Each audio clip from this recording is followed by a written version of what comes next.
सत श्री अकाल दोस्तों, मैं हाँ थोड़ा अपना फोक साउंड्स ते तुसी सुन रहे हो पंजाबी रेडियो USA।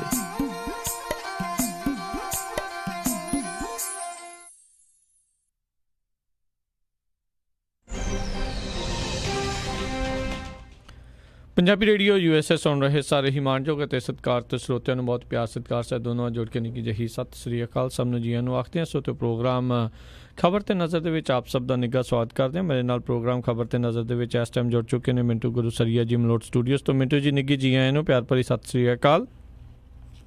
ਸ਼ੁਕਰੀਆ ਜੀ ਸਾਰਿਆਂ ਨੂੰ, ਸਤਿ ਸ਼੍ਰੀ ਅਕਾਲ। ਸਾਡੇ ਅੱਜ ਦੇ ਪ੍ਰੋਗਰਾਮ ਖਬਰ ਤੇ ਨਜ਼ਰ ਉਸ ਨੂੰ ਸਪਾਂਸਰ ਕਰਦੇ ਨੇ ਖਾਲਸਾ ਇੰਸ਼ੋਰੈਂਸ ਏਜੰਸੀ ਵਾਲੇ, ਜਿਨ੍ਹਾਂ ਦੇ ਕੋਲੋਂ ਤੁਸੀਂ ਹਰ ਇੱਕ ਤਰੀਕੇ ਦੀ ਇੰਸ਼ੋਰੈਂਸ ਕਰਵਾ ਸਕਦੇ ਹੋ। ਇੰਸ਼ੋਰੈਂਸ ਬਾਰੇ ਪਤਾ ਕਰਨ ਲਈ ਕਾਲ ਕਰ ਸਕਦੇ ਹੋ ਨੰਬਰ 408 272 2500 ਦੇ ਉੱਤੇ। ਇਸ ਦੇ ਨਾਲ Krishan Dhanota university, Jaspal Singh Sacramento, Jassi Gill plumbing ਵਾਲੇ Bakersfield, Gurmukh Singh Johal Bakersfield, Jagtar Singh Anandpuri university, GN tyre and lube ਵਾਲੇ, ਜਿਨ੍ਹਾਂ ਦੇ ਕੋਲੋਂ ਤੁਸੀਂ truck wash, oil change, air ਬ੍ਰੇਕਾਂ ਦਾ ਕੰਮ ਕਰਵਾ ਸਕਦੇ ਹੋ। ਨਵੇਂ ਪੁਰਾਣੇ ਟਾਇਰ ਵਾਜਿਬ ਕੀਮਤਾਂ ਵਿੱਚ ਖਰੀਦ ਸਕਦੇ ਹੋ। ਹੋਰ ਜਾਣਕਾਰੀ ਲਈ ਕਾਲ ਨਿੰਮਾ ਸੋਤਾ 209 277 0113 2092 277 0113 ਦੇ ਉੱਤੇ। ਅਤੇ ਇਸ ਦੇ ਨਾਲ ਸ਼ਿਕਾਗੋ ਪੀਜ਼ਾ ਵਿਦ ਟਵਿਸਟ ਵਾਲੇ, ਜਿਨ੍ਹਾਂ ਦੇ ਕੋਲੋਂ ਤੁਸੀਂ ਹਰ ਤਰ੍ਹਾਂ ਦਾ veg, non veg, Indian style pizza order ਕਰ ਸਕਦੇ ਹੋ। ਪੀਜ਼ਾ ਆਰਡਰ ਕਰਨ ਦੇ ਲਈ ਇਹਨਾਂ ਦੀ ਵੈਬਸਾਈਟ ਵਿਜ਼ਿਟ ਕਰੋ www.chicagopizza.twist.com ਦੇ ਉੱਤੇ, ਅਤੇ 10% 10% ਡਿਸਕਾਊਂਟ ਦੇ ਲਈ ਕੂਪਨ ਕੋਡ 1313 ਉਸ ਦਾ ਇਸਤੇਮਾਲ ਕਰ ਸਕਦੇ ਹੋ।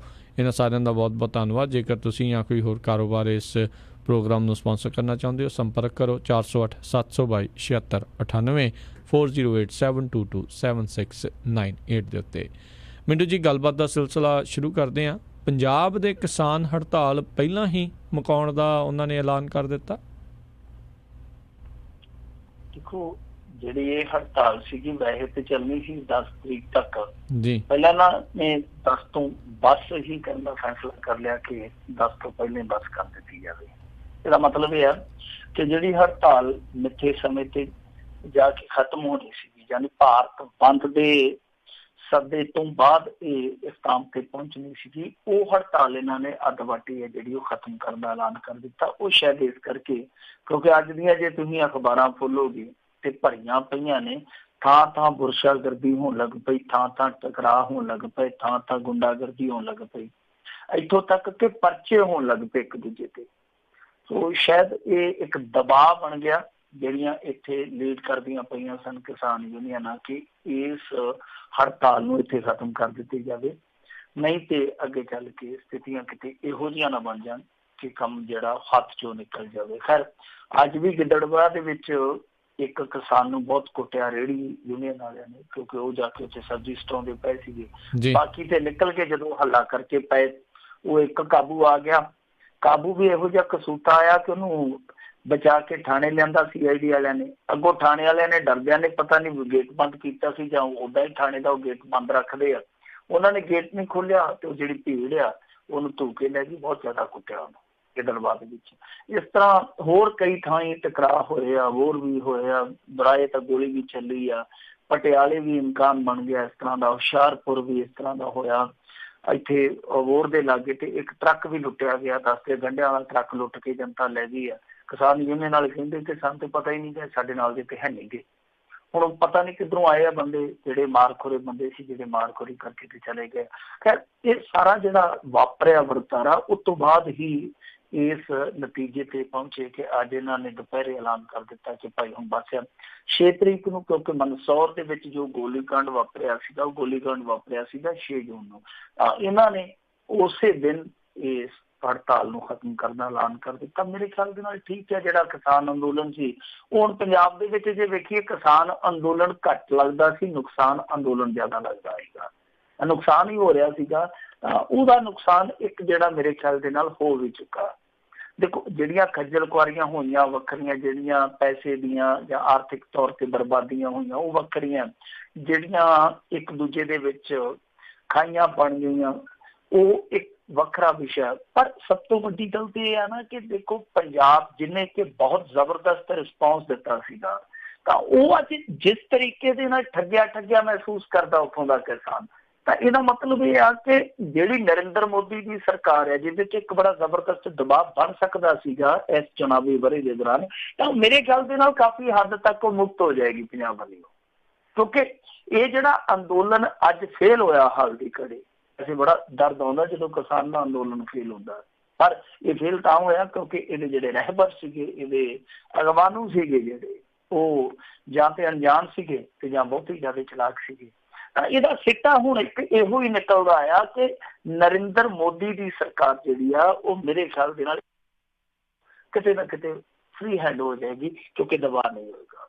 ਸੋ ਜਦੋਂ ਵੀ ਕਿਤੇ ਹੁਣ ਕਿਸਾਨ ਅੰਦੋਲਨ ਦੁਬਾਰਾ ਸਰਜੀਤ ਜਿਹਨੂੰ ਆਪਾਂ ਕਹਿੰਦੇ ਹਾਂ, ਤਾਂ ਉਸ ਪ੍ਰਕਿਰਿਆ 'ਚ ਜਦੋਂ ਵੀ ਗੁਜ਼ਰੇਗਾ ਤਾਂ ਉਹਨੂੰ ਕਈ ਮਹੀਨੇ ਲੱਗ ਜਾਣਗੇ। ਕਿਉਂਕਿ ਮੰਦਸੌਰ ਦੇ ਵਿੱਚ ਦੇਖ ਲਓ, ਪਿਛਲੇ ਸਾਲ ਗੋਲੀकांड ਵਾਪਰਿਆ ਸੀ ਤਾਂ ਪੂਰਾ 1 ਸਾਲ ਲੱਗ ਗਿਆ ਅੰਦੋਲਨ ਖੜਾ ਹੋਣ ਲੱਗਿਆ। ਤਾਂ ਹੁਣ ਦਾ ਅੰਦੋਲਨ ਜਿਹੜਾ ਮੁੱਦੇ ਮੂੰਹ ਡਿੱਗਿਆ, ਮੇਰੇ ਖਿਆਲ ਦੇ ਨਾਲ ਕਾਫੀ ਵਕਫਾ ਪੈ ਜਾਊਗਾ। ਇਸ ਦੌਰਾਨ ਨਰਿੰਦਰ ਮੋਦੀ ਦੀ ਸਰਕਾਰ ਜਿਹੜੀ ਕਿ ਕਿਸਾਨਾਂ ਦੇ ਹੱਕ ਦੇ ਵਿੱਚ ਮੈਂ ਕਹੂੰਗਾ ਕਿ ਖਲੋਣ ਦੀ ਜਗ੍ਹਾ ਸਭ ਤੋਂ ਘਾਤਕ ਕੰਮ ਕਰਕੇ ਗਈ ਹੈ ਕਿਸਾਨਾਂ ਲਈ, ਤਾਂ ਉਹ ਨਰਿੰਦਰ ਮੋਦੀ ਦੀ ਸਰਕਾਰ ਜਿਹੜੀ ਉਹ ਬੜੀ ਈਜ਼ੀਲੀ ਬੜਾ ਆਰਾਮ ਦੇ ਨਾਲ ਆਪਣੀ ਟਰਮ ਜਿਹੜੀ ਆ ਉਹ ਪੂਰੀ ਕਰ ਜਾਊਗੀ। ਸੋ ਦੂਜੇ ਆ ਜਿਹੜੇ ਉਹਨਾਂ ਨੂੰ ਵੱਖ-ਵੱਖ ਜੁਮਲੇ ਕਰਨ ਦਾ ਮੌਕਾ ਮਿਲ ਜਾਊਗਾ। ਇਹ ਮੈਂ ਕਹਿੰਦਾ ਕਿ ਨਾ ਇਹ ਲੀਡਰਸ਼ਿਪ ਦਾ ਹੀ ਇੱਕ ਕਾਰਾ ਜਿਹਦਾ ਅੱਜ ਨਤੀਜਾ ਹੈ ਕਿ ਉਹਨਾਂ ਨੂੰ ਆਪ ਦਾ ਦਿੱਤਾ ਹੋਇਆ ਕਾਲ ਹੈ ਜਿਹੜਾ ਉਹ ਬਦਲਣਾ ਪਿਆ, ਆਪਣਾ ਫੈਸਲਾ ਜਿਹੜਾ ਬਦਲਣਾ ਪਿਆ, ਕਿਉਂਕਿ ਇਹਨਾਂ ਦੇ ਪੱਲੇ ਨਾ ਰੂਪ ਰੇਖਾ ਸੀ, ਨਾ ਇਹਨਾਂ ਦੇ ਪੱਲੇ ਕੋਈ ਲਾਮਬੰਦੀ ਸੀ, ਨਾ ਕੋਈ ਸਫਬੰਦੀ ਸੀ, ਨਾ ਪੇਸ਼ਬੰਦੀ ਸੀ, ਕੱਖ ਨਹੀਂ। ਸਿਰਫ ਤੇ ਸਿਰਫ ਸੜਕਾਂ ਤੇ ਆ ਗਏ। ਸੜਕਾਂ ਤੇ ਆ ਕੇ ਇਸ ਅੰਦੋਲਨ ਨੂੰ ਕਿਸ ਤਰ੍ਹਾਂ ਅੱਗੇ ਵਧਾਉਣਾ, ਕਿਸੇ ਦੇ ਕੋਲ ਕੋਈ ਏਜੰਡਾ ਨਹੀਂ ਸੀ, ਕਿਸੇ ਦੇ ਕੋਲ ਕੋਈ ਪ੍ਰੋਗਰਾਮ ਨਹੀਂ ਸੀ। ਜੀ ਜੀ ਮਿੰਟੂ ਜੀ, ਅਗਲੀ ਜਿਹੜੀ ਖਬਰ ਦੇ ਉੱਤੇ ਨਜ਼ਰ ਮਾਰੀਏ, ਪੰਜਾਬ ਸਰਕਾਰ ਦਾ ਇੱਕ 4 ਮੈਂਬਰੀ ਵਫਦ ਸ਼ਿਲਾਂਗ ਨੂੰ ਰਵਾਨਾ। ਦੇਖੋ, ਪੰਜਾਬ ਗੌਰਮੈਂਟ ਨੇ ਭੇਜਿਆ ਵਾ। ਇਹਦੇ 'ਚ ਮੇਰੇ ਖਿਆਲ ਦੇ ਨਾਲ ਇੱਕ ਅੰਮ੍ਰਿਤਸਰ ਤੋਂ ਜਿਹੜੇ ਮੈਂਬਰ ਪਾਰਲੀਮੈਂਟ ਆ ਔਜਲਾ ਸਾਹਿਬ ਉਹ ਵੀ ਗਏ ਆ, ਇੱਕ ਬਿੱਟੂ ਵੀ ਗਿਆ, 2 ਹੋਰ ਗਏ ਆ। ਇਹ ਬਾਅਦ ਦੁਪਹਿਰ ਉੱਡੇ ਆ ਇੱਥੋਂ ਪੰਜਾਬ ਦੇ ਵਿੱਚੋਂ, ਮੇਰੇ ਖਿਆਲ ਦੇ ਨਾਲ ਹੁਣ ਪਹੁੰਚ ਗਏ ਹੁਣ ਸ਼ਿਲਾਂਗ ਦੇ ਵਿੱਚ। ਇਸ ਤੋਂ ਪਹਿਲਾਂ ਦਿੱਲੀ ਕਮੇਟੀ ਵਾਲੇ ਵੀ ਗਏ ਸੀਗੇ, ਸਰਸਾ ਸਾਹਿਬ ਗਏ ਸੀਗੇ, ਜੀਕੇ ਸਾਹਿਬ ਗਏ ਸੀਗੇ। ਉੱਥੋਂ ਪਰਤਾਏ ਆ, ਉਹਨਾਂ ਨੇ ਕਾਫੀ ਢਾਰਸ ਬਣਾਈ ਹੈ। ਵੈਸੇ ਕੁਛ ਲੋਕ ਕਹਿੰਦੇ ਆ ਕਿ ਉਹ ਤੇ ਤਾਂ ਗਏ ਸੀ ਕਿ ਜਿੱਦਾਂ ਬਸ ਉਹਨਾਂ ਨੇ ਅਕਾਲੀ ਦਲ ਵੱਲੋਂ ਫਾਰਮੈਲਿਟੀ ਕਰਨੀ ਹੋਵੇ ਤੇ ਅਕਾਲੀ ਦਲ ਦਾ ਪ੍ਰਚਾਰ ਜਿਹਾ ਕਰਕੇ ਆ ਗਏ ਆ। ਪਰ ਉੱਥੇ ਇੱਕ ਹੋਰ ਸ਼ਖਸ ਪਹੁੰਚਿਆ ਹੋਇਆ, ਉਹ ਆ ਤਖਤ ਸ੍ਰੀ ਦਮਦਮਾ ਸਾਹਿਬ ਦਾ ਜਥੇਦਾਰ ਗਿਆਨੀ ਹਰਪ੍ਰੀਤ ਸਿੰਘ। ਉਹ ਲਗਾਤਾਰ ਉੱਥੇ ਮੀਟਿੰਗਾਂ ਕਰਦਾ ਪਿਆ। ਉੱਥੋਂ ਹੁਣ ਜਿਹੜੀਆਂ ਖਬਰਾਂ ਆਉਣ ਲੱਗ ਪਈਆਂ, ਉਹ ਖਬਰਾਂ ਆਪਾਂ ਕਹਿ ਸਕਦੇ ਹਾਂ ਕਿ ਕਿਤੇ ਨਾ ਕਿਤੇ ਪੁਸ਼ਟ ਖਬਰਾਂ ਨੇ, ਕਿਉਂਕਿ ਬਹੁਤ ਸਾਰੇ ਜਿਹੜੇ ਸਿੱਖ ਨੌਜਵਾਨ ਆ ਜਿਹੜੇ ਖਾਸ ਤੌਰ ਤੇ ਮੀਡੀਆ ਨਾਲ ਜੁੜੇ ਆ, ਉੱਥੇ ਪਹੁੰਚ ਚੁੱਕੇ ਆ। ਤਾਂ ਗਰਾਊਂਡ ਜ਼ੀਰੋ ਤੋਂ ਉਹ ਉੱਥੋਂ ਲਾਈਵ ਰਿਪੋਰਟਾਂ ਜਿਹੜੀਆਂ ਉਹ ਕਰਨ ਲੱਗ ਪਏ ਆ। ਕਾਫੀ ਕੁਛ ਹੈ ਜਿਹੜਾ ਨਿੱਤਰ ਕੇ ਆਉਣਾ ਸਾਹਮਣੇ ਸ਼ੁਰੂ ਹੋ ਗਿਆ। ਤਾਂ ਉਹਦੇ ਵਿੱਚੋਂ ਜਿਹੜੀਆਂ ਅੱਜ ਦੀ ਰਿਪੋਰਟ ਦੇ ਮੁਤਾਬਕ ਆਪਾਂ ਦੇਖੀਏ ਚੀਜ਼ਾਂ ਵਾਪਰੀਆਂ ਨੇ ਜਿਹੜੀਆਂ 24 ਘੰਟਿਆਂ ਦੇ ਦੌਰਾਨ, ਇਹਦੇ ਵਿੱਚ ਇੱਕ ਚੀਜ਼ ਜਿਹੜੀ ਦੇਖਣ ਵਾਲੀ ਹੈ ਕਿ ਉਹ ਜਿਹੜੇ ਖਾਸੀ ਤਬਕੇ ਦੇ ਲੋਕ ਆ, ਖਾਸੀ ਭਾਈਚਾਰੇ ਦੇ ਲੋਕ ਆ, ਉਹ ਹਾਲੇ ਵੀ ਟਿਕਦੇ ਨਹੀਂ। ਦੱਸਦੇ ਆ ਕਿ CRPF ਦੇ ਕੈਂਪ ਤੇ ਉਹਨਾਂ ਨੇ ਜਾ ਕੇ ਪੱਥਰਬਾਜ਼ੀ ਕੀਤੀ ਹੈ। 400-500 ਬੰਦਾ ਜਿਹੜਾ ਸੀਗਾ ਉਹ ਹਜੂਮ ਆ ਜਾ ਕੇ CRPF ਦੇ ਕੈਂਪ ਤੇ ਪੱਥਰਬਾਜ਼ੀ ਕਰਦਾ। ਤੁਸੀਂ ਆਪ ਦੇਖ ਲਓ ਕਿ ਜਿਹੜੇ ਲੋਕ CRPF ਦੇ ਕੈਂਪ ਤੇ ਜਾ ਕੇ ਪੱਥਰਬਾਜ਼ੀ ਕਰਾਉਂਦੇ ਆ, ਉਹ ਦੂਜਿਆਂ ਲਈ ਕਿਸ ਤਰ੍ਹਾਂ ਦੀ ਭਾਵਨਾ ਰੱਖਦੇ ਹੋਣਗੇ। ਤਾਂ ਜਿਹੜੀਆਂ ਚੀਜ਼ਾਂ ਹੁਣ ਉੱਥੋਂ ਗਰਾਊਂਡ ਜ਼ੀਰੋ ਤੋਂ ਸਾਹਮਣੇ ਆ ਰਹੀਆਂ ਨੇ, ਉਹਨਾਂ ਦੇ ਵਿੱਚੋਂ ਇਹੋ ਹੀ ਆ ਕਿ ਦੱਸਦੇ ਆ ਕਿ ਇੱਕ ਤੇ ਉੱਥੇ ਟਰੱਕ ਸੜਿਆ, ਇੱਕ ਕਿਸੇ ਸਿੱਖ ਦਾ ਸ਼ੋਰੂਮ ਸੜਿਆ, ਇਸ ਤੋਂ ਇਲਾਵਾ ਇੱਕ ਕਾਰ ਸੜੀ ਆ। ਇਹ ਕੁਛ ਮਾਲੀ ਨੁਕਸਾਨ ਹੋਏ ਆ, ਕੁਛ ਹੋਰ ਛੋਟੇ ਮੋਟੇ ਨੁਕਸਾਨ ਹੋਏ ਹੋਣਗੇ। ਯਾਨੀ ਸਾੜ ਫੂਕ ਜਿਹੜੀ ਆ ਇਹ ਵੱਡੀ ਇਸ ਤਰ੍ਹਾਂ ਦੀ ਹੋਈ ਆ। ਔਰ ਇੱਕ ਚੀਜ਼ ਹੋਰ ਨਿਕਲ ਕੇ ਸਾਹਮਣੇ ਆਉਂਦੀ ਪਈ ਹੈ ਕਿ ਜਿਸ ਤਰੀਕੇ ਨਾਲ ਪਹਿਲਾਂ ਵੀਡੀਓ ਆਈਆਂ ਸਨ ਸਾਹਮਣੇ, ਉੱਥੇ ਔਰਤਾਂ ਕਹਿ ਰਹੀਆਂ ਸੀਗੀਆਂ ਕਿ ਸਾਨੂੰ ਇੱਥੋਂ ਇੱਕ ਵਾਰੀ ਬਚਾਓ, ਕਿਸੇ ਤਰੀਕੇ ਨਾਲ ਬਚਾਓ। ਪਰ ਇਹਦੇ ਵਿੱਚੋਂ ਇੱਕ ਚੀਜ਼ ਹੋਰ ਵੀ ਨਿਕਲ ਕੇ ਸਾਹਮਣੇ ਆ ਰਹੀ ਆ ਕਿ ਉੱਥੋਂ ਦੇ ਸਿੱਖਾਂ ਨੇ ਬੜੀ ਬਹਾਦਰੀ ਨਾਲ ਮੁਕਾਬਲਾ ਵੀ ਕੀਤਾ, ਡਰੇ ਨਹੀਂ, ਘਬਰਾਏ ਨਹੀਂ। ਔਰਤਾਂ ਵੀ ਸੀਗੀਆਂ ਜਿਹੜੀਆਂ, ਔਰ ਖਾਸ ਤੌਰ ਤੇ ਜਿਹੜੇ ਬੱਚੇ ਸੀਗੇ, ਅਲੜ ਸੀਗੇ, ਉਹਨਾਂ ਨੇ ਵੀ ਬੜੀ ਸਹਿਜਤਾ ਦੇ ਨਾਲ ਇਸ ਪਰਿਸਥਿਤੀ ਦਾ ਮੁਕਾਬਲਾ ਕੀਤਾ। ਯਾਨੀ ਡਰਮੇ ਦੇ ਨਾਲ ਜੂਝੇ ਆ। ਐਸੀ ਗੱਲ ਨਹੀਂ ਹੈ ਕਿ ਉਹ ਸਾਰੇ ਇੱਥੇ ਡੋਲ ਗਏ ਸਨ, ਜਿੱਦਾਂ ਵੀਡੀਓ ਦੇ ਵਿੱਚ ਸ਼ੁਰੂ 'ਚ ਦਰਸਾਇਆ ਗਿਆ ਕਿ ਉਹ ਸਿੱਖ ਕਹਿ ਰਹੇ ਕਿ ਇੱਥੋਂ ਸਾਨੂੰ ਕਿਸੇ ਨਾ ਕਿਸੇ ਤਰੀਕੇ ਨਾਲ ਰੈਸਕਿਊ ਕਰ ਲਓ। ਖੈਰ, ਹੁਣ ਇੱਕ ਚੀਜ਼ ਜਿਹੜੀ ਉੱਥੋਂ ਹੋਰ ਪੋਜ਼ਿਟਿਵ ਨਿਕਲ ਕੇ ਆਉਂਦੀ ਪਈ ਆ, ਉਹ ਇਹ ਆ ਕਿ ਸਿੱਖ ਉੱਥੋਂ ਦੇ ਜਿਹੜੇ ਉਹ ਯੂਨਾਈਟ ਨੇ, ਇਕੱਠੇ ਨੇ ਔਰ ਇੱਕ ਜਗ੍ਹਾ ਤੇ ਬੈਠੇ। ਔਰ ਅੱਗੇ ਵੀ ਉਹ ਕਹਿੰਦੇ ਕਿ ਅਸੀਂ ਕਿਸੇ ਵੀ ਕਿਸਮ ਦੀ ਮੁਸੀਬਤ ਦਾ ਟਾਕਰਾ ਕਰਨ ਲਈ ਤਿਆਰ ਆ। ਤਾਂ ਬਹਰਹਾਲ ਹੁਣ ਉੱਥੇ ਲਗਾਤਾਰ ਇਮਦਾਦ ਵੀ ਪਹੁੰਚ ਰਹੀ ਆ, ਬਾਕੀ ਢਿੱਲੇ ਆ, ਥੋੜੇ ਜਿਹੇ ਪੈ ਗਏ ਆ, ਪਰ ਅਸਲ ਦੇ ਵਿੱਚ ਕਹਾਣੀ ਨਿਕਲ ਕੇ ਸਾਹਮਣੇ ਇਹੋ ਹੀ ਆ ਰਹੀ ਆ ਕਿ ਚਲੋ ਲੜਾਈ ਝਗੜਾ ਤੇ ਜਿੱਥੋਂ ਸ਼ੁਰੂ ਹੋਇਆ ਸੋ ਹੋਇਆ, ਪਰ ਅਸਲ ਦੇ ਵਿੱਚ ਉਹ ਜਿਹੜੇ ਖਾਸੀ ਭਾਈਚਾਰੇ ਵਾਲੇ ਆ ਉਹ ਇੱਕ ਜ਼ਮੀਨ ਤੇ ਅੱਖ ਰੱਖੀ ਬੈਠੇ, ਜਿੱਦਾਂ ਆਪਾਂ ਅੱਗੇ ਵੀ ਗੱਲ ਕੀਤੀ ਸੀ ਪਿਛਲੇ ਪ੍ਰੋਗਰਾਮ ਦੇ ਵਿੱਚ, ਕਿ ਇੱਕ ਕਲੋਨੀ ਹੈ ਖਾਸ ਤੌਰ ਤੇ ਜਿੱਥੇ ਸਿੱਖ ਵਸਦੇ ਆ, ਬਹੁ ਗਿਣਤੀ ਚ ਸਿੱਖ ਵਸਦੇ ਆ, ਤਾਂ ਉੱਥੇ ਕੋਈ ਜ਼ਮੀਨ ਆ, ਬੇਸ਼ਕੀਮਤੀ ਜ਼ਮੀਨ ਹੋਣੀ ਆ, ਤਾਂ ਦੱਸਦੇ ਆ ਕਿ ਉਸ ਜ਼ਮੀਨ ਤੇ ਨਿਗਾਹ ਕੁਛ ਲੋਕਾਂ ਦੀ ਤੇ ਸਿਆਸੀ ਸਰਪ੍ਰਸਤੀ ਆ ਉਹਨਾਂ, ਤਾਂ ਉਸ ਜ਼ਮੀਨ ਕਰਕੇ ਹੀ ਬਹੁਤਾ ਜ਼ਿਆਦਾ ਇਹ ਖੜਖਈਆ ਪਿਆ। ਉਹਦਾ ਜਿਹੜੀ ਇੱਕ ਚੀਜ਼ ਹੋਰ ਉੱਥੋਂ ਨਿਕਲ ਕੇ ਆਉਂਦੀ ਪਈ ਆ ਉਹ ਇਹ ਆ ਕਿ ਜਿੱਦਾਂ ਕੁਛ ਬਿਹਾਰੀ ਲੋਕ ਰਹਿੰਦੇ ਆ, ਕੁਛ ਬੰਗਾਲੀ ਲੋਕ ਰਹਿੰਦੇ ਆ, ਉਹ ਸਿੱਖਾਂ ਦੇ ਨਾਲ ਖੜੇ ਆ, ਮਤਲਬ ਕਿ ਉਹਨਾਂ ਦੀ ਹਮਦਰਦੀ ਸਿੱਖਾਂ ਦੇ ਨਾਲ। ਉਹਦਾ ਕਾਰਨ ਇਹ ਆ ਕਿ ਉਹ ਨਹੀਂ ਚਾਹੁੰਦੇ ਕਿ ਇੱਥੋਂ ਸਿੱਖ ਚਲੇ ਜਾਣ। ਉਹ ਕਹਿੰਦੇ ਆ ਕਿ ਜੇ ਸਿੱਖ ਚਲੇ ਗਏ, ਸਿੱਖ ਇਹਨਾਂ ਦੇ ਨਾਲ ਲੋਹਾ ਲੈਂਦੇ ਆ, ਜੇ ਇਹ ਇੱਥੋਂ ਮੂਵ ਹੋ ਜਾਂਦੇ ਆ ਤਾਂ ਸਾਨੂੰ ਵਿੱਚੋਂ ਫੜ ਕੇ ਇਹਨਾਂ ਨੇ ਇੱਥੋਂ ਕੱਢ ਦੇਣਾ। ਉਹ ਕਦੇ ਨਹੀਂ ਚਾਹੁੰਦੇ ਕਿ ਸਿੱਖ ਇੱਥੋਂ ਮੂਵ ਹੋਣ। ਸੋ ਇਹ ਇੱਕ ਚੀਜ਼ ਜਿਹੜੀ ਆ ਉਹ ਵੇਖਣ ਵਾਲੀ ਕਿ ਜਿਹੜੀਆਂ ਹੋਰ ਉੱਥੇ ਘੱਟ ਗਿਣਤੀਆਂ ਨੇ ਉਹ ਇਹੋ ਚਾਹੁੰਦੀਆਂ ਕਿ ਸਿੱਖ ਜਿਹੜੇ ਟਿਕੇ ਰਹਿਣ। ਬਹਰਹਾਲ ਹੁਣ ਆਉਣ ਵਾਲੇ 24 ਘੰਟਿਆਂ ਦੇ ਦੌਰਾਨ ਪਤਾ ਲੱਗੂਗਾ ਕਿ ਹਾਲਾਤ ਕਿੰਨੀ ਜਲਦੀ ਸੁਖਾਵੇਂ ਹੁੰਦੇ ਆ, ਪਰ ਹਾਲ ਦੀ ਘੜੀ ਇਹ ਚੀਜ਼ ਇੱਕ ਵੇਖਣ ਵਾਲੀ ਜਿਹੜੀ ਆ ਜ਼ਰੂਰੀ ਹੈ ਕਿ ਦੇਖੋ ਪੱਥਰਬਾਜ਼ੀ ਜਿਹੜੀ ਆ ਉਹ ਹਾਲੇ ਵੀ ਰੁਕ ਨਹੀਂ ਰਹੀ, ਰਹਿ ਕੇ ਹੋ ਰਹੀ ਆ। CRPF ਦੇ ਕੈਂਪ ਤੇ ਜਾ ਕੇ ਪੱਥਰਬਾਜ਼ੀ ਕਰਨੀ ਇਹ ਦੱਸਦੀ ਹੈ ਕਿ ਕਿਤੇ ਨਾ ਕਿਤੇ ਜਾਂ ਤੇ ਉਹ ਬੜੀ ਦਿਲਬਦੀ ਕਰਦੇ ਪਏ ਆ, ਤੇ ਜਾਂ ਪ੍ਰਸ਼ਾਸਨ ਦੀ ਜਿਹੜੀ ਸ਼ਹਿ ਸੀਗੀ ਉਹ ਇੰਨੀ ਉਹਨਾਂ ਨੂੰ ਦਲੇਰੀ ਦੇ ਚੁੱਕੀ ਆ ਕਿ ਹੁਣ ਉਹ ਟਲਦੇ ਨਹੀਂ ਪਏ। ਉਹਨੂੰ ਸਖਤਾਈ ਕਰਨ ਦੀ ਜ਼ਰੂਰਤ ਆ ਦੋਨਾਂ ਹੀ ਸੂਰਤਾਂ ਦੇ ਵਿੱਚ। ਜੇ ਉਹ ਸਿਆਸੀ ਸ਼ਹਿ ਤੋਂ ਹੁਣ ਦਿਲਬਦੀਆਂ ਕਰਦੇ ਆ ਜਾਂ ਉਹ ਇਹਨਾਂ ਚੀਜ਼ਾਂ ਤੋਂ ਉੱਤੇ ਜਾ ਕੇ ਬੇਖੌਫਤਾ ਦੇ ਨਾਲ ਕੋਈ ਹੋਰ ਖੇਡਣੀ ਚਾਹੁੰਦੇ ਆ, ਤਾਂ ਜੋ ਮਰਜ਼ੀ ਆ ਇਹਨਾਂ ਚੀਜ਼ਾਂ ਨੂੰ ਪਾਸੇ ਰੱਖ ਕੇ ਦਰਕਨਾਰ ਕਰਕੇ ਕਿ ਉਹਨਾਂ ਦੀ ਵੋਟ ਜ਼ਿਆਦੀ ਆ, ਇਹਨਾਂ ਦੀ ਵੋਟ ਘੱਟ ਆ, ਇਹ ਕੌਣ ਆ ਉਹ ਕੌਣ ਆ, ਇਹਨਾਂ ਨੂੰ ਕਾਬੂ ਕਰਕੇ ਦੋਵਾਂ ਮੇਰੇ ਖਿਆਲ ਦੇ ਨਾਲ ਭਾਈਚਾਰਿਆਂ ਦੀ ਇੱਕ ਟੇਬਲ ਟਾਕ ਵੀ ਹੋਣੀ ਚਾਹੀਦੀ ਆ। ਮੋਹਤਬਾਰ ਬੰਦੇ ਆ ਜਿਹੜੇ ਸ਼ਰਾਰਤੀ ਤੱਤ, ਇਹਨਾਂ ਨੂੰ ਪਾਸੇ ਰੱਖ ਕੇ ਜਿਹੜੇ ਮੋਹਤਬਾਰ ਬੰਦੇ ਆ ਉਹਨਾਂ ਨੂੰ ਬਿਠਾ ਕੇ ਇਸ ਮਾਮਲੇ ਨੂੰ ਨਜਿੱਠਣਾ ਚਾਹੀਦਾ, ਕਿਉਂਕਿ ਆਖਰ ਸਾਰਿਆਂ ਨੇ ਰਹਿਣਾ ਤੇ ਉੱਥੇ ਹੀ ਆ ਨਾ। ਜੀ ਜੀ ਜੀ।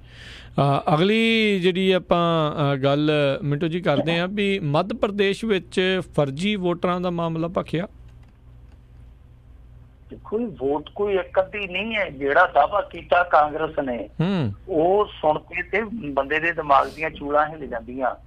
ਇਹ ਕਹਿੰਦੀ ਆ ਕਿ ਮੱਧ ਪ੍ਰਦੇਸ਼ ਦੇ ਵਿੱਚ 60 ਲੱਖ ਫਰਜ਼ੀ ਵੋਟ ਬਣੀ ਹੈ, 60 ਲੱਖ ਫਰਜ਼ੀ ਵੋਟ, ਔਰ ਇਹਨਾਂ ਨੇ ਦਾਅਵਾ ਕਰ ਦਿੱਤਾ ਜਾ ਕੇ ਚੋਣ ਕਮਿਸ਼ਨ ਦੇ ਕੋਲ, ਔਰ ਚੋਣ ਕਮਿਸ਼ਨ ਨੇ ਵੀ ਬਹੁਤ ਕਾਹਲੀ ਦਿਖਾਈ ਆ।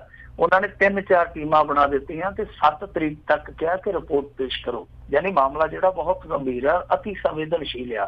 60 ਲੱਖ ਫਰਜ਼ੀ ਵੋਟਰ ਇੱਕ ਸਟੇਟ ਦੇ ਵਿੱਚ ਹੋਣੇ, ਇਹਦਾ ਮਤਲਬ ਇਹ ਆ ਕਿ ਅਸਲੀ ਵੋਟਰ ਦੀ ਕੋਈ ਬੁੱਕਤ ਨਹੀਂ ਹੈ। ਫੈਸਲਾ ਜਿਹੜਾ ਨਕਲੀ ਨੇ ਕਰਨਾ ਕਿ ਸਰਕਾਰ ਕਿਹਦੀ ਬਣੂਗੀ।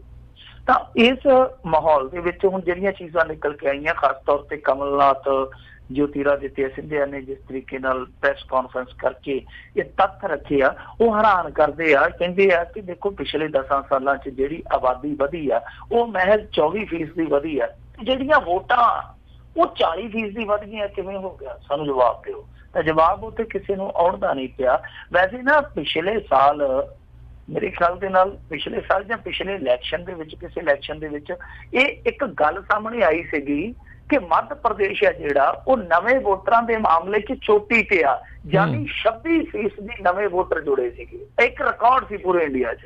ਤਾਂ ਹੁਣ ਜਿਹੜੇ ਲੋਕ ਆ ਉਹ ਕਹਿੰਦੇ ਕਿ ਵਾਕਿਆ ਉਦੋਂ ਜਿਹੜਾ ਮੱਥਾ ਠਣਕਿਆ ਸੀਗਾ ਨਾ ਉਦੋਂ ਆਹੀ ਮਸਲਾ ਸੀਗਾ। ਸੋ ਯਾਨੀ ਮਾਮਲਾ ਸ਼ੱਕੀ ਆ, ਮਾਮਲਾ ਗੰਭੀਰ ਆ। ਮੇਰੇ ਸਾਹਮਣੇ 2-3 ਵੋਟਰ ਲਿਸਟਾਂ ਪਈਆਂ ਨੇ, ਜਿੱਦਾਂ ਵਿਧਾਨ ਸਭਾ ਇੱਕ ਏਰੀਆ ਉਦੇਪੁਰਾ ਦਾ ਇੱਕ ਬੂਥ ਹੈ 142, ਇੱਕ 227, ਇੱਕ 250, ਇੱਕ 227, 195।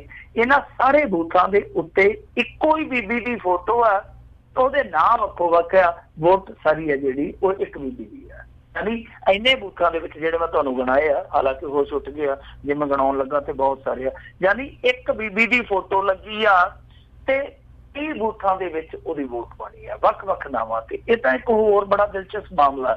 ਦੇਖੋ ਕਈ ਵਾਰ ਚੋਰੀ ਕਰਦੇ ਆ ਨਾ, ਕਾਹਲੀ ਕਰ ਜਾਂਦਾ। ਇੱਥੇ ਇੱਕ ਬੀਬੀ ਦੀ ਫੋਟੋ ਲੱਗੀ ਆ, ਉਹਦਾ ਨਾਂ ਲਿਖਿਆ ਪ੍ਰਕਾਸ਼, ਤੇ ਜਿੱਥੇ ਜੈਂਡਰ ਲਿਖਦੇ ਆ ਉੱਥੇ ਲਿਖਿਆ ਪੁਰਸ਼, ਫੋਟੋ ਲੱਗੀ ਹੈ ਬੀਬੀ ਦੀ। देखो कमाल की गल है कि वो ये भी नहीं फैसला कर सके कि जेंडर है जिहड़ा वो ते असीं सैट कर लईए फोटो के मुताबिक।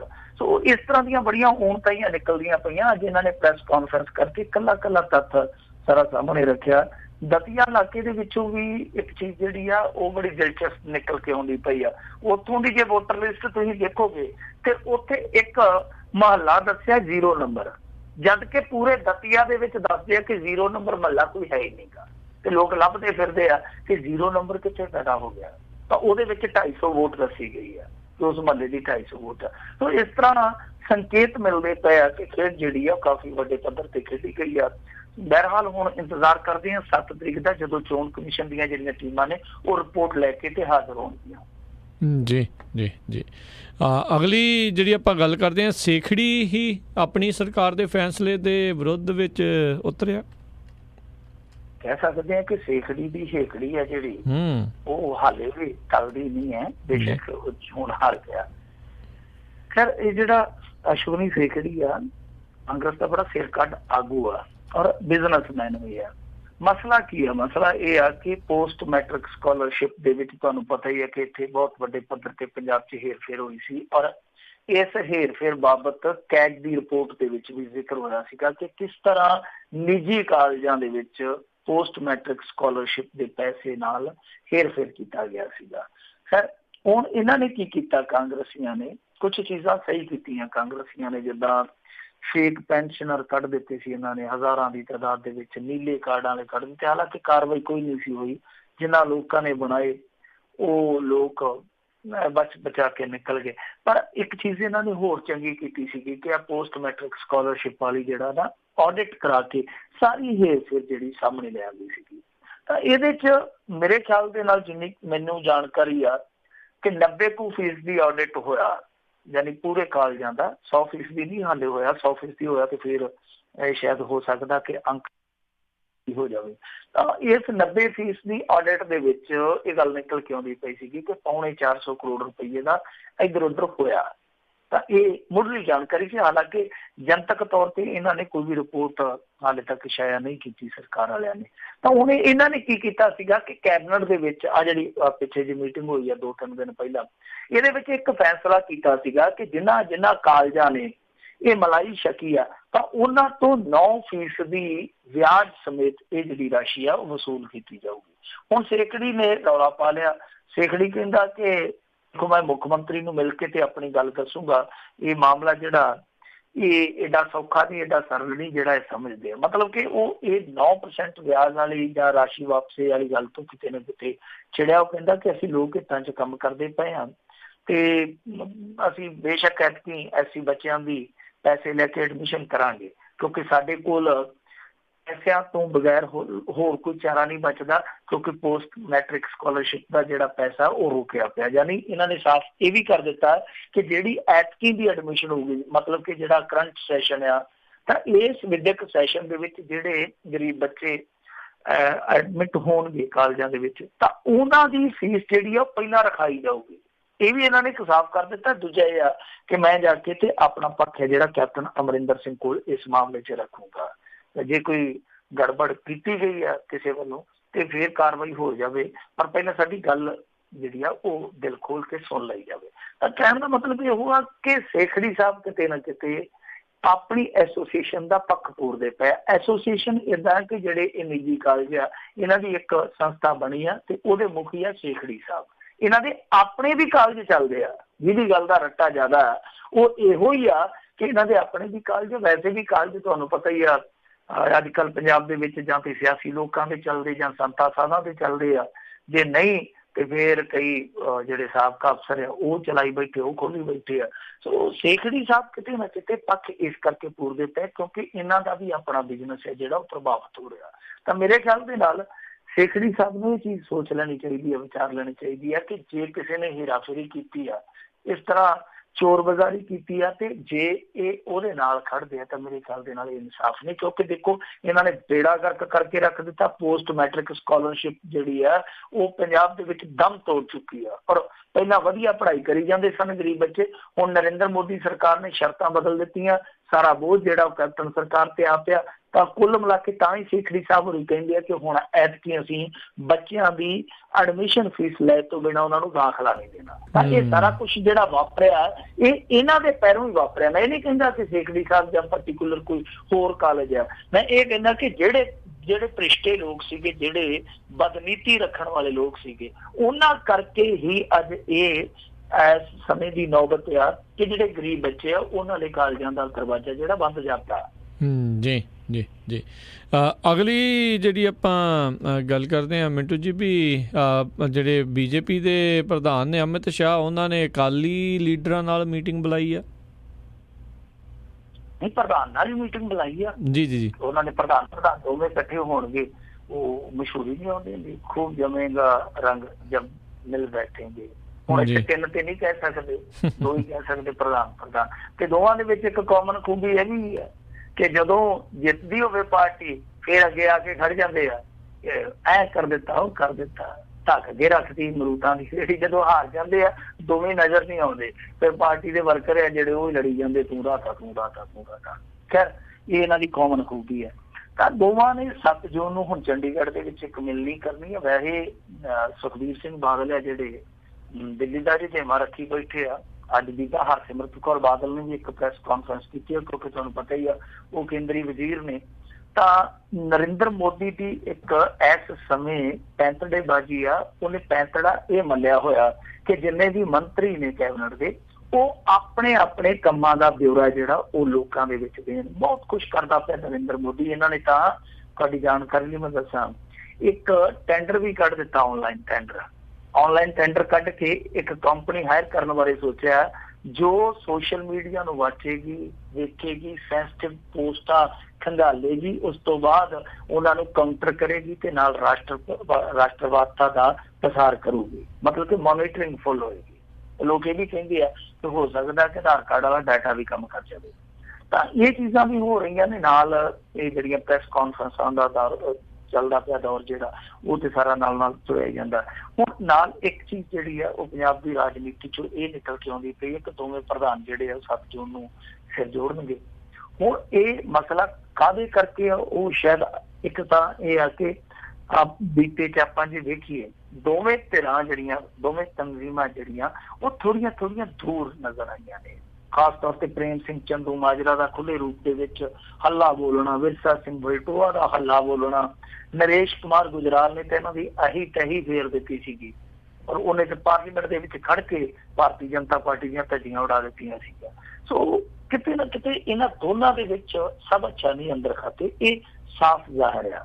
ਦੂਜੀ ਚੀਜ਼ ਇਹ ਆ ਕਿ ਸੀਟਾਂ ਦੇ ਬਟਵਾਰੇ ਨੂੰ ਲੈ ਕੇ, ਹਾਲਾਂਕਿ ਕਿਉਂਕਿ ਭਾਵੇਂ ਸਾਰੀਆਂ ਚੀਜ਼ਾਂ ਇਹਨਾਂ ਦੇ ਵਿੱਚ ਠੀਕ ਠਾਕ ਨਹੀਂ ਹਨ, ਪਰ ਉਮੀਦ ਇਹੋ ਹੀ ਆ ਕਿ ਇਕੱਠੇ ਜਾਣਗੇ 2019 ਚ। ਤਾਂ ਇੱਕ ਪੰਗਾ ਇਹ ਵੀ ਆ ਕਿ ਜਿਹੜੇ ਭਾਰਤੀ ਜਨਤਾ ਪਾਰਟੀ ਵਾਲੇ ਕਹਿੰਦੇ ਆ ਕਿ ਤੁਸੀਂ ਬੇੜਾ ਗਰਕ ਕੀਤਾ ਤੇ ਸੀਟਾਂ ਜਿਹੜੀਆਂ ਸਾਨੂੰ ਐਤਕੀ ਥੋੜੀਆਂ ਜਿਹੀਆਂ ਵੱਧ ਛੱਡੋ। ਅਕਾਲੀ ਕਹਿੰਦੇ ਕਿ ਅਸੀਂ ਤੁਹਾਡਾ ਬੋਝ ਇੱਥੇ ਢੋਈ ਜਾਂਦੇ ਪੰਜਾਬ ਦੇ ਵਿੱਚ। ਯਾਰੀ ਦੋਸਤੀ ਦਾ ਸਵਾਲ ਹੈ, ਨਹੀਂ ਤੇ ਬਚਦਾ ਬਚਾਉਂਦਾ ਸਾਨੂੰ ਕੱਖ ਨਹੀਂ ਹੈ। ਜਿਵੇਂ ਦੁਕਾਨਦਾਰ ਨਹੀਂ ਕੋਈ ਕਹਿੰਦਾ ਕਿ ਬਸ ਓਦਾਂ ਸੇਵਾ ਹੀ ਕਰੀ ਦੀ ਹੈ, ਬਚਦਾ ਬਚਾਉਂਦਾ ਕੱਖ ਨਹੀਂ ਹੈ। ਉਹ ਉਹਦਾ ਅਕਾਲੀ ਵੀ ਕਹਿੰਦੇ ਕਿ ਇਸ ਲਾਈਨ ਚ ਸਾਨੂੰ ਬਚਦਾ ਬਚਾਉਂਦਾ ਕੱਖ ਨਹੀਂ ਹੈ, ਬਸ ਯਾਰੀ ਦੋਸਤੀ ਮਿਲੀ ਜਾਂਦੀ ਹੈ।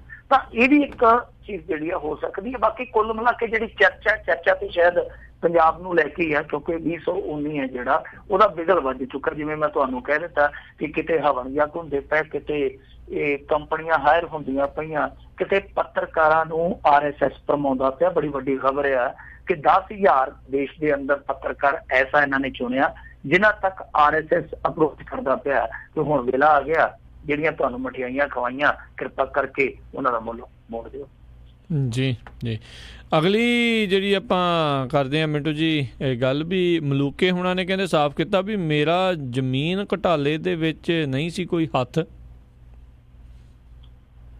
ਦੇਖੋ, ਜ਼ਮੀਨ ਘੁਟਾਲਾ ਜਿਹੜਾ ਉਹ ਇਸ ਸਮੇਂ ਉਹੀ ਹੈ ਜਿਹਨੂੰ ਆਪਾਂ ਵਾਰ-ਵਾਰ ਚਰਚਾ 'ਚ ਵੀ ਲਿਆ ਚੁੱਕੇ ਹਾਂ, ਚੋਰ ਹੇੜੀ ਵਾਲਾ ਮਸਲਾ। ਜਿਹਦੇ ਵਿੱਚ ਇੱਕ ਤਹਿਸੀਲਦਾਰ ਹੈ ਜਿਹੜਾ ਉਹ ਗ੍ਰਿਫਤਾਰ ਹੋ ਗਿਆ ਸੀ। ਉਸ ਤੋਂ ਬਾਅਦ ਪੂਰੇ ਪੰਜਾਬ ਦੇ ਤਹਿਸੀਲਦਾਰ ਆ ਜਿਹੜੇ ਉਹ ਸਟ੍ਰਾਈਕ ਤੇ ਚਲੇ ਗਏ। ਵੈਸੇ ਅੱਜ ਕੱਲ੍ਹ ਇਹ ਵੀ ਚੰਗਾ ਇੱਕ ਰਿਵਾਜ ਚੱਲਿਆ, ਜੇ ਕੋਈ ਇੱਕ ਭ੍ਰਿਸ਼ਟਾਖੋਰੀ ਦੇ ਦੋਸ਼ ਵਿੱਚ ਫੜਿਆ ਜਾਵੇ ਦੂਜੇ ਹੜਤਾਲ ਕਰ ਬੈਂਦੇ ਆ। ਬਿਹਾਰ ਦੇ ਵਿੱਚ ਵੀ ਇਸੇ ਤਰ੍ਹਾਂ ਹੀ ਇੱਕ ਵਾਰੀ ਹੋਇਆ ਸੀਗਾ।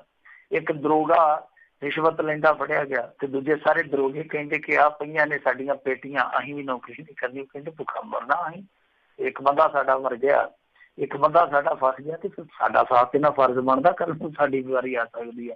ਤਾਂ ਇਹ ਵੀ ਇੱਕ ਵੱਖਰੀ ਜੀ ਪਿਰਤ ਪੈਂਦੀ ਪਈ ਆ ਸਰਸ਼ਾਈ ਦੇ ਵਿੱਚ। ਪਿੱਛੇ ਜੇ ਅਸੀਂ ਦੇਖਿਆ ਸੀਗਾ ਜਦੋਂ ਸਿੰਜਾਈ ਘੁਟਾਲਾ ਸਾਹਮਣੇ ਆਇਆ ਤੇ ਇੰਜੀਨੀਅਰ ਜਿਹੜੇ ਸੀਗੇ ਉਹ ਧਰਨੇ ਤੇ ਚਲੇ ਗਏ, ਉਹ ਪ੍ਰਦਰਸ਼ਨ ਤੇ ਚਲੇ ਗਏ। ਉਹ ਕਹਿੰਦੇ ਜੀ ਕਿ ਸਾਡੇ ਸਾਥੀਆਂ ਨੂੰ ਤੁਸੀਂ ਨਜਾਇਜ਼ ਤੰਗ ਕਰਦੇ ਹੋ। ਕਿ ਇਹ ਝੂਰੇਡੀ ਵਾਲਾ ਮਸਲਾ ਜਿਹੜਾ ਉਹ ਇਹ ਆ ਕਿ ਇਸ ਪਿੰਡ ਦੀ ਜ਼ਮੀਨ ਜਿਹੜੀ ਸੀਗੀ ਉਹ ਆ ਗਈ ਸੀਗੀ ਕਮਾਂਤਰੀ ਏਅਰਪੋਰਟ ਦੇ ਵਿੱਚ।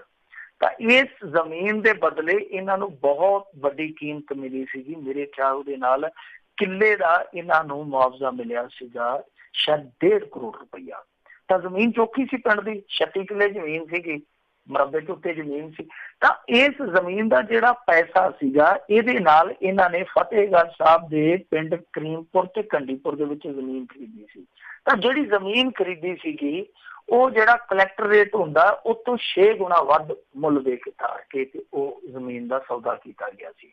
ਤਾਂ ਇਹ ਸਿੱਧੇ ਤੌਰ ਤੇ ਘਪਲਾ ਸੀ, ਕਿਉਂਕਿ ਜਿਹੜਾ ਮੁੱਲ ਵੱਧ ਤਾਰਿਆ ਗਿਆ ਸੀਗਾ ਕਲੈਕਟਰ ਰੇਟ ਤੋਂ ਤਾਂ ਉਹ ਜਿਹੜਾ ਵੰਡ ਲਿਆ ਗਿਆ ਸੀਗਾ, ਬਹੁਤ ਸਾਰੇ ਲੋਕਾਂ ਨੇ ਵੰਡ ਲਿਆ ਸੀਗਾ। ਤਾਂ ਖੈਰ ਇੱਥੋਂ ਤੱਕ ਤੇ ਗੱਲ ਜਿਹੜੀ ਆ ਉਹ ਠੀਕ ਠਾਕ ਆ ਕਿ ਚਲੋ ਜਿੰਨਾ ਖਾਧੀਆਂ ਗਾਜਰਾਂ ਢਿੱਡ ਉਹਨਾਂ ਦੇ ਪੀੜ। ਪਰ ਇਹਦੇ ਵਿੱਚ ਇੱਕ ਮਸਲਾ ਇੱਕ ਹੋਰ ਸੀਗਾ ਕਿ ਇਸੇ ਪੈਸੇ ਚੋਂ ਜਿਹੜਾ ਪੈਸਾ ਉਸ ਜ਼ਮੀਨ ਦਾ ਬਚਿਆ ਤਾਂ ਇਹਦੇ ਵਿੱਚੋਂ 5 ਕਰੋੜ ਰੁਪਈਆ ਸੀਗਾ ਜਿਹੜਾ ਉਹ ਜ਼ਿਲ੍ਹਾ ਪ੍ਰੀਸ਼ਦ ਬਠਿੰਡਾ ਨੂੰ ਦੇ ਦਿੱਤਾ ਗਿਆ। ਤਾਂ ਜ਼ਿਲ੍ਹਾ ਪ੍ਰੀਸ਼ਦ ਦਾ ਉਸ ਸਮੇਂ ਦਾ ਜਿਹੜਾ ਚੇਅਰਮੈਨ ਸੀ, ਵੈਸੇ ਮੇਰੇ ਖਿਆਲ ਦੇ ਨਾਲ ਅੱਜ ਵੀ ਆ, ਉਹ ਸੀਗਾ ਗੁਰਪ੍ਰੀਤ ਸਿੰਘ ਮਲੂਕਾ। ਤੇ ਗੁਰਪ੍ਰੀਤ ਸਿੰਘ ਮਲੂਕਾ ਸੀ ਸਿਕੰਦਰ ਸਿੰਘ ਮਲੂਕਾ ਦਾ ਸਪੁੱਤਰ ਤੇ ਸਿਕੰਦਰ ਸਿੰਘ ਮਲੂਕਾ ਸੀਗਾ ਉਦੋਂ ਪੰਚਾਇਤ ਮੰਤਰੀ। ਫੇਰ ਆ ਹੁਣ ਇਹਦੇ ਵਿੱਚ ਇੱਕ ਦੋ ਹੋਰ ਅਧਿਕਾਰੀਆਂ ਦਾ ਨਾਮ ਆਉਂਦਾ ਤੇ ਦੋਵੇਂ ਦੱਸਦੇ ਆ ਕਿ ਰਿਟਾਇਰ ਹੋ ਚੁੱਕੇ ਹੋਣ, ਕਿ ਸਿਕੰਦਰ ਸਿੰਘ ਮਲੂਕਾ ਔਰ ਜਿਹੜੇ ਦੋ ਉਹ ਰਿਟਾਇਰ ਹੋ ਚੁੱਕੇ ਆ IAS, ਇਹ ਕਿਤੇ ਨਾ ਕਿਤੇ ਇਹ ਕਿਸੇ ਨਾ ਕਿਸੇ ਭੂਮਿਕਾ ਦੇ ਵਿੱਚ ਇਸ ਮਾਮਲੇ 'ਚ ਹੈਗੇ ਸੀਗੇ। ਤਾਂ ਕਿਉਂਕਿ ਇਹਨਾਂ ਦੇ ਵਿੱਚ ਜਿਹੜੇ ਦੋ IAS ਆ ਉਹਨਾਂ ਚੋਂ ਇੱਕ ਜਿਹੜਾ IAS ਆ ਉਹਦੇ ਦੋ ਰਿਸ਼ਤੇਦਾਰ ਜਿਹੜੇ ਉਹ ਇਸ ਸਮੇਂ ਪੁਲਿਸ ਸੇਵਾ ਦੇ ਵਿੱਚ ਆ ਤੇ ਦੱਸਦੇ ਆ ਕਿ ਵਿਜੀਲੈਂਸ ਜਿਹੜਾ ਫੂਕ ਕੇ ਕਦਮ ਰੱਖਦਾ। ਪਰ ਸਿਕੰਦਰ ਸਿੰਘ ਮਲੂਕਾ ਨੇ ਕਿਹਾ, ਕਿਉਂਕਿ ਅੱਜ ਸਪੋਕਸਮੈਨ ਨੇ ਵੀ ਇਹਦੇ ਤੇ ਕਾਫੀ ਵੱਡੀ ਸਟੋਰੀ ਲਾਈ ਆ, ਸਿਕੰਦਰ ਸਿੰਘ ਮਲੂਕਾ ਨੇ ਕਿਹਾ ਕਿ ਦੇਖੋ ਇਸ ਜ਼ਮੀਨ ਘੁਟਾਲੇ ਦੇ ਵਿੱਚ ਮੇਰਾ ਕੋਈ ਹੱਥ ਨਹੀਂ ਹੈ, ਜੇ ਉਹ ਵੀ ਖਰੀਦੋ ਫਰੋਖਤ ਹੋਈ ਆ ਉਹ ਹੇਠਲੇ ਪੱਧਰ ਤੇ ਹੋਈ ਆ। ਤੇ ਜਿਹੜੀ ਗੱਲ ਪੈਸਿਆਂ ਦੀ ਕਹੀ, ਹੁਣ ਦੇਖੋ ਇਹ ਇੱਕ ਬੜਾ ਘੁੰਡੀ ਵਾਲਾ ਮਸਲਾ ਹੈ ਨਾ ਕਿ 5 ਕਰੋੜ ਰੁਪਈਆ ਕਿਸੇ ਪੰਚਾਇਤ ਦਾ ਇਕੱਠਾ ਹੋਇਆ ਹੋਵੇ ਤੇ ਕੋਈ ਮਹਿਕਮਾ ਲੈ ਆਵੇ, ਔਰ ਮਹਿਕਮਾ ਵੀ ਕਿਹੜਾ, ਕਿੱਥੇ ਮੁਹਾਲੀ ਜ਼ਿਲ੍ਹਾ, ਕਿੱਥੇ ਬਠਿੰਡਾ ਜ਼ਿਲ੍ਹਾ। ਇਹ ਕਹਿੰਦੇ ਆ ਮਲੂਕਾ ਸਾਹਿਬ ਕਿ ਦੇਖੋ ਉਹ ਜਿਹੜਾ ਪੈਸਾ ਸੀ ਉਹ ਕਰਜ਼ੇ ਦੇ ਰੂਪ ਦੇ ਵਿੱਚ ਲਿਆ ਸੀਗਾ ਤਾਂ ਉਹ ਵਿਆਜ ਸਮੇਤ ਜਿਹੜਾ ਉਹ ਵਾਪਸ ਹੋ ਜਾਣਾ। ਵੈਸੇ ਇਹ ਕਮਾਲ ਦੀ ਸਰਕਾਰ ਚੱਲਦੀ ਪਈ ਸੀਗੀ ਨਾ ਕਿ ਪੰਚਾਇਤਾਂ ਤੋਂ ਕਰਜ਼ਾ ਲੈ ਕੇ ਸਰਕਾਰ ਚਲਾਈ ਜਾ ਰਹੀ ਸੀ। ਇਹ ਵੇਖਣ ਵਾਲਾ ਤੱਥ ਆ। ਖੈਰ ਅਖਬਾਰ ਦੇ ਵਿੱਚ ਵੀ ਚਰਚਾ ਚੱਲਿਆ, ਅੱਜ ਉਦਾਂ ਵੀ ਚਰਚਾ ਚੱਲਦਾ ਪਿਆ ਕਿ ਮਸਲਾ ਤੇ ਗਾਂਹ ਤੱਕ ਜਾਂਦਾ ਪਰ ਸ਼ਾਇਦ ਹੀ ਗਾਂਹ ਤੱਕ ਜਾਊਗਾ ਕਿਉਂਕਿ ਰਸਤੇ ਦੇ ਵਿੱਚ ਸਿਆਸੀ ਫਾਟਕ ਆ ਜਾਂਦਾ। ਤਾਂ ਜਦੋਂ ਸਿਆਸੀ ਫਾਟਕ ਆ ਜਾਂਦਾ ਫਿਰ ਬਹੁਤ ਕੁਛ ਆਸੇ ਪਾਸੇ ਆਲੇ ਦੁਆਲੇ ਦੇਖਿਆ ਜਾਂਦਾ, ਵਾਧੇ ਘਾਟੇ ਨਫੇ ਨੁਕਸਾਨ ਦੇਖੇ ਜਾਂਦੇ ਆ। ਤਾਂ ਮਸਲਾ ਜਿਹੜਾ ਉਹ ਇਹੋ ਹੀ ਆ ਕਿ ਸਿਕੰਦਰ ਸਿੰਘ ਮਲੂਕਾ ਵੱਲ ਉਂਗਲ ਉੱਠੀ ਆ, ਪਰ ਸਿਕੰਦਰ ਸਿੰਘ ਮਲੂਕਾ ਨੇ ਜਿਹੜੇ ਉਹ ਦੋਸ਼ ਨਕਾਰ ਦਿੱਤੇ ਆ। ਉਹਦਾ ਸਿਕੰਦਰ ਸਿੰਘ ਮਲੂਕਾ ਤੇ ਪਹਿਲੀ ਦਫਾ ਨਹੀਂ ਉਂਗਲ ਉੱਠੀ, ਤੁਹਾਨੂੰ ਪਤਾ ਇਹ ਕਈ ਮੌਕੇ ਤੇ ਇਹੋ ਜਿਹੇ ਬਣੇ ਆ ਕਿ ਸਾਰਾ ਚੱਪੇ ਦਾ ਚੱਪਾ ਹੀ ਇਹਨਾਂ ਵੱਲ ਉੱਠ ਪੈਂਦਾ ਸੀ। ਇੰਨੇ ਵਿਵਾਦ ਇੱਕੋ ਵੇਲੇ ਹੀ ਸਿਕੰਦਰ ਸਿੰਘ ਮਲੂਕਾ ਝੇੜ ਪੈਂਦਾ ਹੁੰਦਾ ਸੀ। ਜੀ ਜੀ ਜੀ ਜਾਂਦੇ ਜਾਂਦੇ ਮਿੰਟੂ ਜੀ ਗੱਲ ਕਰ ਲਈਏ, ਕਹਿੰਦੇ ਦੋਸ਼ੀ ਬਰੀ ਹੋ ਗਿਆ ਤੇ ਫੜਨ ਵਾਲੀ ਪੁਲਿਸ ਨੂੰ ਜੁਰਮਾਨਾ। ਮੈਂ ਤਾਂ ਕਹਿੰਦਾ ਦੋਸ਼ੀ ਵਾਲੀ ਹੱਥ ਕੜੀ ਇਹਨਾਂ ਨੂੰ ਲਾ ਦੇਣੀ ਚਾਹੀਦੀ ਸੀ ਜੁਰਮਾਨੇ ਦੇ ਨਾਲ ਨਾਲ, ਜਿੱਦਾਂ ਦੀਆਂ ਕਰਤੂਤਾਂ ਇਹਨਾਂ ਦੀਆਂ। ਇਹ ਮਸਲਾ ਕੀ ਸੀਗਾ ਕਿ 2014 ਚ ਇਹਨਾਂ ਨੇ ਹਰਿਆਣੇ ਚ ਇੱਕ ਮੁੰਡਾ ਲਿਆਂਦਾ ਸੀ ਫੜ ਕੇ ਤੇ ਉਹਦਾ ਕੇਸ ਬਣਾ ਦਿੱਤਾ ਕਿ ਪਟਿਆਲੇ ਜ਼ਿਲ੍ਹੇ ਦੇ ਵਿੱਚ ਅਸੀਂ ਨਾਕਾ ਲਾਇਆ ਸੀਗਾ। ਫਿਰ ਕਹਾਣੀ ਬੜੀ ਜ਼ਬਰਦਸਤ ਕੱਢਦੇ ਆ। ਫਿਲਮ ਰਾਈਟਰ ਹੈ ਨਾ ਜਿਹੜਾ ਸਕ੍ਰਿਪਟ ਰਾਈਟਰ ਹੈ ਜਿਹੜਾ, ਉਹ ਵੀ ਚਕਰਾ ਜਾਂਦਾ ਕਿ ਯਾਰ ਕਿਆ ਜ਼ਬਰਦਸਤ ਕਲਾਈਮੈਕਸ ਹੈ ਇਹਨਾਂ ਦਾ। ਤਾਂ ਇਹ ਕਹਾਣੀ ਬੜੀ ਬਣਾਉਂਦੇ ਆ। ਅਸੀਂ ਉੱਥੇ ਨਾਕਾ ਲਾ ਕੇ ਖੜੇ, ਇੰਨੇ ਵਜੇ ਸਾਨੂੰ ਰਾਤ ਦੇ, ਪੁਲਿਸ ਜਵਾਨ ਤਿਆਰ ਬਰ ਤਿਆਰ ਸੀ, ਭਜਾਈ ਗੱਡੀ ਉਹ। ਤਾਂ ਏਦਾਂ ਹੀ ਇਹਨਾਂ ਨੇ ਇਹ ਕਹਾਣੀ ਬਣਾ ਦਿੱਤੀ ਕਿ ਕਾਰ ਤੇ ਨੌਜਵਾਨ ਆਉਂਦਾ ਸੀ, ਰੋਕਿਆ, ਫੁਰਤੀ ਦੇ ਨਾਲ ਅਸੀਂ ਤਲਾਸ਼ੀ ਲਈ, ਉਹਦੇ ਕੋਲੋਂ ਇੰਨਾ ਨਸ਼ਾ ਬਰਾਮਦ ਹੋਇਆ। ਤਾਂ ਮਸਲਾ ਇਹ ਸੀਗਾ ਕਿ ਉਸ ਨੌਜਵਾਨ ਨੂੰ ਹਰਿਆਣੇ ਚੋਂ ਚੁੱਕ ਕੇ ਲਿਆਏ ਸੀ। ਤਾਂ ਜਦੋਂ ਉਹਦਾ ਬਾਪ ਸੀਗਾ ਮੁੰਡੇ ਦਾ, ਉਹਨੇ ਆ ਕੇ ਸ਼ੰਭੂ ਬੈਰੀਅਰ ਤੇ ਪਤਾ ਕੀਤਾ ਕਿ ਉਸ ਤਰੀਕ ਦੀ ਰਿਕਾਰਡਿੰਗ ਮਿਲ ਸਕਦੀ ਆ। ਤਾਂ ਉਹਨਾਂ ਨੇ ਕਿਹਾ ਕਿ ਰਿਕਾਰਡਿੰਗ ਮਿਲ ਜਾਏਗੀ। ਤਾਂ ਰਿਕਾਰਡਿੰਗ ਜਦੋਂ ਫੋਲੀ ਗਈ, ਉਹ ਗੱਡੀ ਜਿਹੜੀ ਇਹਨਾਂ ਨੇ ਕੇਸ 'ਚ ਪਾਈ ਸੀਗੀ ਕਿ ਪਟਿਆਲੇ ਜ਼ਿਲ੍ਹੇ ਦੇ ਵਿੱਚ ਅਸੀਂ ਨਾਕੇ ਦੇ ਦੌਰਾਨ ਫੜੀ ਆ, ਉਹ ਗੱਡੀ ਉਸ ਤਰੀਕ ਨੂੰ ਉਸ ਸਮੇਂ ਸ਼ੰਭੂ ਬੈਰੀਅਰ ਤੋਂ ਲੰਘ ਰਹੀ ਸੀ, ਕਿਉਂਕਿ ਹਰਿਆਣੇ 'ਚ ਚੱਕ ਕੇ ਲੈ ਕੇ ਆ ਰਹੇ ਸੀ ਉਹਨੂੰ। ਤਾਂ ਇਹਨਾਂ ਨੇ ਉੱਥੇ ਦੇਖ ਲਓ ਟੋਲ ਵੀ ਨਹੀਂ ਦਿੱਤਾ, ਵੱਡੇ ਸਿਆਣਿਆਂ ਨੇ ਟੋਲ ਵੀ ਨਹੀਂ ਦਿੱਤਾ, ਕਹਿੰਦੇ ਸਰਕਾਰੀ ਗੱਡੀ ਹੈ ਟੋਲ ਮਾਫ ਕਰ ਦਿਓ। ਉਹ ਸਾਰੀਆਂ ਚੀਜ਼ਾਂ ਰਿਕਾਰਡ ਹੋ ਗਈਆਂ। ਤਾਂ ਇੱਕ ਤੇ ਉਹਨੇ ਉਹ ਰਿਕਾਰਡਿੰਗ ਕਢਾ ਲਈ, ਦੂਸਰਾ ਪਤਾ ਕਰ ਲਿਆ ਕਿ ਟੈਲੀਫੋਨ ਨੰਬਰ ਕਿਹੜੇ ਕਿਹੜੇ ਆ, ਕਿਹਦੇ ਕਿਹਦੇ ਕੋਲ ਕਿਹੜਾ ਕਿਹੜਾ ਨੰਬਰ ਚੱਲਦਾ, ਸਾਰੀ ਲਿਸਟ ਦੇ ਦਿੱਤੀ ਜੱਜ ਸਾਹਿਬ ਨੂੰ ਤੇ ਆਖਿਆ ਕਿ ਆ ਇੱਕ ਰਿਕਾਰਡਿੰਗ ਆ, ਇਹ ਦੇਖ ਲਓ ਤੇ ਇਸ ਤੋਂ ਬਾਅਦ ਕਿਰਪਾ ਕਰਕੇ ਇਹਨਾਂ ਦੀਆਂ ਲੋਕੇਸ਼ਨਾਂ ਟ੍ਰੇਸ ਕਰ ਲਓ ਉਸ ਦਿਨ ਦੀਆਂ ਕਿ ਇਹਨਾਂ ਦੀਆਂ ਲੋਕੇਸ਼ਨਾਂ ਕਿੱਧਰ ਦੀਆਂ। ਤਾਂ ਜਿਹੜਾ ਨਾਕਾ ਸੀਗਾ ਉਹ ਤੇ ਹੈਗਾ ਸੀ ਪਟਿਆਲੇ ਜ਼ਿਲ੍ਹੇ ਦਾ, ਤੇ ਉਸ ਸਮੇਂ ਦੀਆਂ ਉਸ ਵੇਲੇ ਦੀਆਂ ਜਿਹੜੀਆਂ ਲੋਕੇਸ਼ਨਾਂ ਸੀ ਉਹ ਸ਼ਾਹਬਾਦ ਮਰਕੰਡੇ ਦੀਆਂ ਆ ਰਹੀਆਂ ਸੀ। ਤੇ ਜੱਜ ਨੇ ਆਖਿਆ ਵਾਹ ਬਈ ਸਿਆਣੇ ਹੋ, ਤੁਸੀਂ ਸ਼ਕਤੀਮਾਨ ਹੋ ਕੇ ਨਾਕਾ ਕਿਸੇ ਥਾਂ ਲਾਉਣੇ ਤੇ ਪ੍ਰਗਟ ਕਿਤੇ ਜਾ ਕੇ ਹੋ ਜਾਂਦੇ ਹੋ। ਉਹਨਾਂ ਨੇ ਆਖਿਆ ਕਿ 50,000 ਰੁਪਇਆ ਤੁਹਾਨੂੰ ਜੁਰਮਾਨਾ, ਤੇ ਜੁਰਮਾਨਾ ਵੀ ਤੁਹਾਡੀ ਤਨਖਾਹ ਚੋਂ ਕੱਟ ਕੇ ਦੇਣਾ। ਇਹ ਨਹੀਂ ਹੈ ਕਿ ਤੁਸੀਂ ਪੁਲਿਸ ਦੇ ਖਜ਼ਾਨੇ ਚੋਂ ਭਰ ਕੇ ਤੇ ਘਰ ਨੂੰ ਚੱਲੇ ਵੀ ਉਹ ਚੱਲੇ ਅਸੀਂ ਜਾਨ ਛੁਡਾ ਕੇ, ਤੁਹਾਡੀ ਤਨਖਾਹ ਚੋਂ ਕੱਟਿਆ ਜਾਊਗਾ। ਸੋ ਇਹ ਕਰਤੂਤਾਂ ਨੇ ਪੁਲਿਸ ਦੀਆਂ। ਜੇ ਤਰਨੇਤਰ ਨਾ ਹੋਵੇ, ਤੀਜੀ ਅੱਖ ਨਾ ਹੋਵੇ, ਤੇ ਇਹ ਤੇ ਕਈਆਂ ਦੇ ਘਰ ਪੱਟ ਕੇ ਰੱਖਦੇ ਨੇ। ਸੋ ਜ਼ਰੂਰਤ ਤੇ ਇਸੇ ਗੱਲ ਦੀ ਹੈ ਕਿ ਤਰਨੇਤਰ ਇਹਨਾਂ ਦੀਆਂ ਗੱਡੀਆਂ 'ਚ ਵੀ ਲਾਏ ਜਾਣ, ਜਿੱਥੇ ਜਾਂਦੇ ਆ, ਜਿਵੇਂ ਤੁਹਾਡੇ ਬਾਹਰਲੇ ਮੁਲਕ ਵਾਲੀਆਂ ਜਾਂਦੀਆਂ ਨਾ ਘੂ ਘੂ ਕਰਦੀਆਂ, ਤੋਂ ਕੈਮਰੇ ਲੱਗੇ ਹੁੰਦੇ ਨਾਲ, ਇਹਨਾਂ ਦੇ ਵਿੱਚ ਵੀ ਕੈਮਰੇ ਲੱਗੇ ਹੋਣੇ ਚਾਹੀਦੇ। ਜਾਂਦੇ ਕਿਤੇ ਆ, ਫਿਰਦੇ ਕਿਤੇ ਹੁੰਦੇ, ਕਹਿ ਦਿੰਦੇ ਕਿ ਫਲਾਣੀ ਥਾਂ ਤੇ ਨਾਕਾ ਲਾਇਆ ਹੈ। ਸੋ ਗੜਬੜੀਆਂ ਬੜੀਆਂ, ਪਰ ਤਰਨੇਤਰ ਹੈ ਜਿਹੜਾ ਉਹ ਲਗਾਤਾਰ ਇਹਨਾਂ ਦੀਆਂ ਗੜਬੜੀਆਂ ਉਜਾਗਰ ਕਰਦਾ ਰਹਿੰਦਾ। ਜੀ ਜੀ ਜੀ। ਤੇ ਮਿੰਟੂ ਜੀ ਬਹੁਤ ਬਹੁਤ ਤੁਹਾਡਾ ਧੰਨਵਾਦ, ਤੁਸੀਂ ਸਾਡੇ ਨਾਲ ਜੁੜੇ, ਇਹਨਾਂ ਖਬਰਾਂ ਬਾਰੇ ਸਾਨੂੰ ਜਾਣਕਾਰੀਆਂ ਦਿੱਤੀਆਂ। ਅਗਲੀ ਵਾਰ ਤੱਕ ਲਈ ਬੜੀ ਮਿਹਰਬਾਨੀ, ਪਿਆਰ ਭਰੀ ਸਤਿ ਸ਼੍ਰੀ ਅਕਾਲ ਜੀ। ਸਤਿ ਸ਼੍ਰੀ ਅਕਾਲ। ਤੇ ਸਰੋਤਿਓ, ਇੱਥੇ ਸਾਡਾ ਅੱਜ ਦਾ ਇਹ ਪ੍ਰੋਗਰਾਮ ਖਬਰਾਂ ਦਾ ਖਬਰ ਤੇ ਨਜ਼ਰ ਸਮਾਪਤ ਆ। ਮਿਲਾਂਗੇ ਅਗਲੀ ਵਾਰ। ਉਦੋਂ ਤੱਕ ਲਈ ਮੈਨੂੰ ਰਾਜਕਰਮਵੀਰ ਸਿੰਘ ਨੂੰ ਇਜਾਜ਼ਤ ਦਿਓ। ਮੇਰੇ ਵੱਲੋਂ ਵੀ ਤੁਹਾਨੂੰ ਸਾਰਿਆਂ ਨੂੰ ਪਿਆਰ ਸਤਿਕਾਰ ਸਨੇਹੀ ਜੀ ਸਤਿ ਸ਼੍ਰੀ ਅਕਾਲ। ਜਿਉਂਦੇ ਵਾਸਤੇ ਰਹੋ, ਹੱਸਦੇ ਖੇਡਦੇ ਰਹੋ, ਸੁਣਦੇ ਰਹੋ ਪੰਜਾਬੀ ਰੇਡੀਓ USA।